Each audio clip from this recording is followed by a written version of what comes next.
Have you ever found yourself in this dynamic where you know the relationship has ended, but you're unable to move on? Looking, searching for clues. It's almost like you can't move forward, but you're looking for this validation. You're just thinking this hope. That's what you're in. You're living in hope. Then maybe this relationship could repair itself. Then maybe actually you still want the narcissist, even though you know they are so toxic and the whole thing is so damaging. But my friends, let me tell you, this is done on purpose. This is done especially to keep you trapped in this mindset thinking this. I'm going to unpack this in the video today, and I'm going to talk about why they do this and how you can free yourself. Hello, my friends, and welcome back. I hope that you're all doing really well.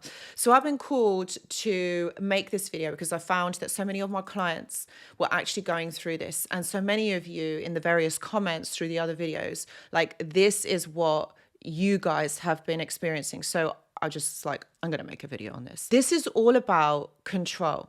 Okay, ultimately, this is all about control, and it's a tool to be able to manipulate you, to keep you stuck in this mindset. And even after the breakup with the narcissist, you're going to be replaying every moment, everything that was said, everything that was done, to try and find that little missing piece that maybe if you said something different, if you did something different, shoulda, woulda, coulda, and this is what keeps you stuck in that rumination and that overthinking that maybe you could have done something differently in order to be able to salvage this relationship or this interaction with the narcissist. Or you could be looking for clues that maybe even though this is after the breakup, you could make things better, or there is a way of trying to work back and trying to make this relationship work. This is the trap, my friends. This is the trap that you are stuck in. And this isn't random. This is done by design. Narcissists are absolutely brilliant at manipulating you. But you didn't need me to tell you that, because you know that. And manipulation isn't always transparent, or it isn't always obvious when it's happening, because you don't really think that someone who you love or someone who you care about is going to do that to you. And you don't feel that, do you know what? It's really hard to identify manipulation. And so when you are aware of it, when you know that person's patterns, then it becomes a little bit easier.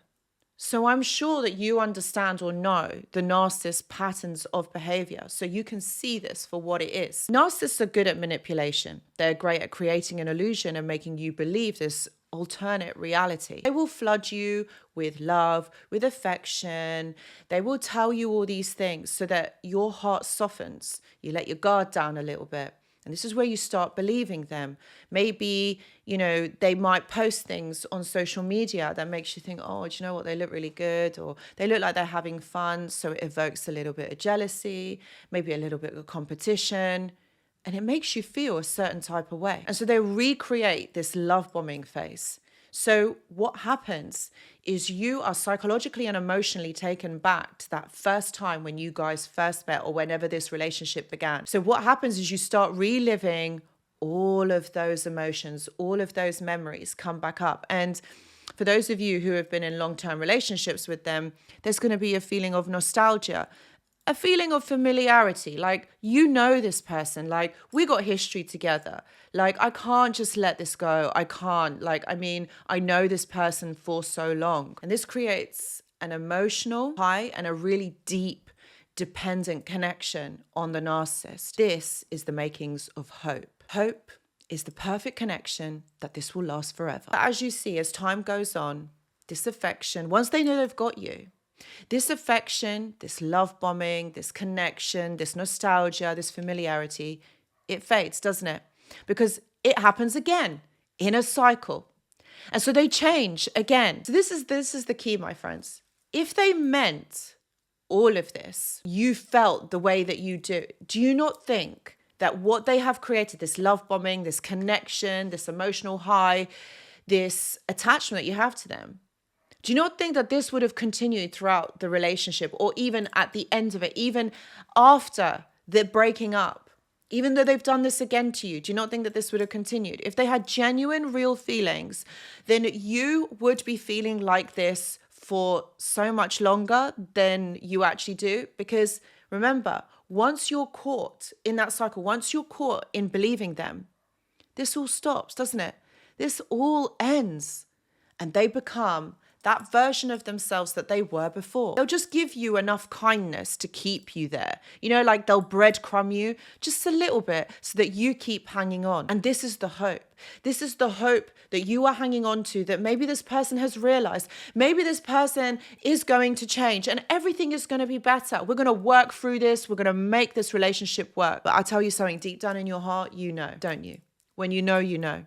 You know deep down in your heart that this person isn't your person, because you wouldn't be feeling like this. You wouldn't be feeling stuck. You wouldn't be feeling trapped, and you wouldn't be feeling confused. You wouldn't be feeling longing and wanting. You would have been able to move forward. And that, my friends, that is what I'm talking about, is that hope. No one, like in a healthy relationship, this doesn't happen. And even in a breakup, once you break up and two parties know where they stand, that's it, you move forward, right? There's none of this trauma bonding. There's none of this confusion and no closure. Both parties know where they stand and both of them can move on. And sometimes people even just stay amicable. I'm not saying that they stay friends, but amicable in terms of, for whatever reason, you got kids, you got assets, pets, whatever it is. You still need to stay in contact, but it's amicable and people know two people know where they stand and you're able to move forward. But not in this case, because they'll keep dragging you back in this cycle. And the one thing that keeps you hooked in this cycle is hope. Narcissists want to remain in control. They want to know that they own you. They want to know that they can still have some sort of influence over you. Isn't that sick? Seriously? That is all to do with the attachment disorder that the narcissist basically has got. The connection is fraught with dysfunction. They have problems with interpersonal relationships. And so that's how this is then displayed. They don't connect to you in a healthy way, but they also don't disconnect from you in a healthy way. So they want to keep you there. This is all about transactional validation. All right. So it's transactional in the fact that you're the one that's providing them the validation, the connection, and they provide you with the hope that actually arrives. arrives. The hope that this relationship could be something more. And this is why a lot of them do come back. This is why a lot of them do hoover. And the reason why they give you no closure is because they know they are going to come back. That's why they do this. And who does that? Like, if you really think about it in a relationship, okay, if it's over, it's over, right? There's an ending. Okay, so that gives you time to be able to grieve the relationship and be able to understand it, put into some sort of order and move forward. But a narcissist doesn't give you closure because they know that they are going to come back at some point to not claim you, not to say sorry, but they're going to come back to be able to manipulate you and control you and know that they've got some sort of influence over you, because that is what makes them feel good. That actually they can still be able to manipulate you. They still be able to get that thing that they're looking for, that they're craving for from you. And the one way they keep you hooked is hope. False promises, future faking, things that should have happened, they will happen, but it's all talk, my friends. It isn't going to. And so you have to look at the bigger picture here. Someone is feeding you these dreams, these hopes, these lies. Why are you doing that? Where's the proof? You're not actually doing anything about it. You're just telling me what I want to hear. So that is the trap. That's what keeps you hooked onto this person. They might, like I said, they might give you a little bit. They might give you that little bit of affection to keep you, there. But they're never going to give you that love, that care, that emotion. And if you really think back, look at the way that they were. Look, your relationship wouldn't have ended if they were different, if they truly meant and were really authentic about what they were saying they were going to do and what was. The relationship would never have ended and you really would not be in this position at all, or even watching this video. So that is what I'm saying. You have to look at the bigger picture here. And if you don't, you will stay stuck in hope. And that's why a lot of us are actually in that position. We do stay stuck in hope because we do believe what this person is telling us. Because you know what? It sounds good. Like, okay, I completely understand it sounds good what they're saying. And of course you want some sort of understanding. Of course you want them to feel that for you because of course you still love that person. Love doesn't just die like that. But they don't reciprocate. They're not feeling the same thing for you. And that's where you've got to be realistic. And I know this is harsh what I'm saying. I know, my friends. You got to be realistic. You got to be able to process this. And you have to be able to detach and just see it for what it is radical acceptance at the end of the day. You've got to accept it for what it is, because you will stay stuck in hope. And there's many people out there who do, for weeks, for months, and even years, even decades. See it for what it is. If this person isn't showing up correctly, then this is all about future faking, all about keeping you trapped. The thing is, living in hope is going to affect you emotionally and psychologically. This is where you have to be strong enough to be able to break free. Okay, people will do this. They will tell you what you want to hear to keep you trapped.